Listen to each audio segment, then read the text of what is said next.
ஒரு குட்டிகளை மாதிரி ஒரு ஆட்டோக்காரர்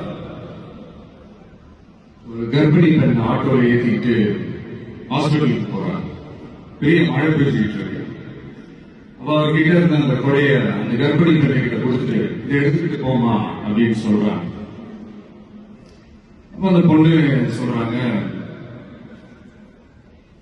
ஆனா இது எப்படி நான் உங்ககிட்ட நான் திருப்பி கொடுக்கறது? அதுக்கு அந்த ஆட்டோக்காரர் சொல்றாரு, வேற யாருக்காவது தேவைப்படுறவங்களுக்கு கொடுத்துருமா அப்படின்னு சொல்லிட்டு அவர் போயிடுறாரு. அந்த கர்ப்பிணி பெண் அந்த கொடையை எடுத்துக்கிட்டு ஹாஸ்பிட்டல் வாசலுக்குள்ள போகும்போது அந்த வாசல்ல ஒரு பெரியவர் மழைக்கு பயந்துக்கிட்டு அப்படியே கை கட்டிக்கிட்டு நின்றுட்டு இருக்கிறாரு. அந்த கர்ப்பிணி பெண் அந்த கொடையை அந்த பெரியவர்கிட்ட கொடுத்து, ஐயா இதை எடுத்துட்டு போகையா அப்படின்னு சொல்றாங்க. அதுக்கு அந்த பெரியவர் இதே மாதிரி கேட்கிறாரு, அம்மா நீங்க யாருன்னு எனக்கு தெரியாது, எப்படிமா இந்த கொடையை நான் திரும்பி உங்ககிட்ட கொடுக்கறது? அதுக்கு அந்த பொண்ணு சிரிச்சுக்கிட்டே சொல்றாங்க, வேற யாருக்காவது தேவைப்படுறவங்களுக்கு கொடுத்துருங்க ஐயா அப்படின்னு சொல்லிட்டு போயிடுறாங்க.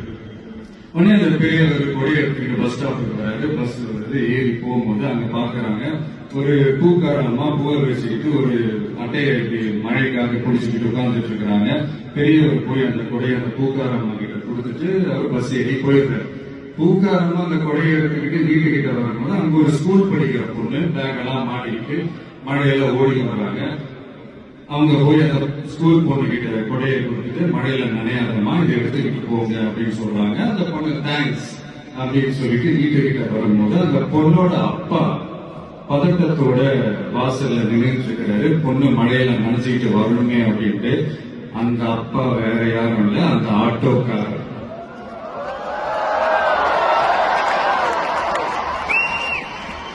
அந்த குறை அவர் கொடுத்த குறை. So the moral of the story is,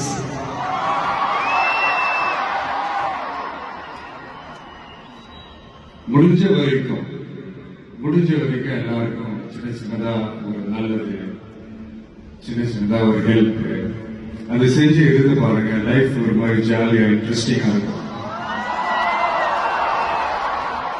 ஒரு ஃபேமஸ் சேயிங் ஒண்ணு இருக்கு, வெள்ளத்துல தவிக்கிற ஒருத்தருக்கு நீங்க படகு கொடுத்தீங்கன்னா பாலைவனத்துல நீங்க தவிக்கிற போது ஒட்டகமா வந்து நிற்கும். இப்ப யாராவது உங்களுக்கு ஏதாவது கெடுதல் செஞ்சுட்டாங்கன்னு நினைக்கிறேன், அது நீங்க பழி வாங்கிட்டீங்கன்னு நினைக்கிறேன், அந்த நாள் முழுக்க நீங்க சம மகிழ்ச்சியா இருப்பீங்க.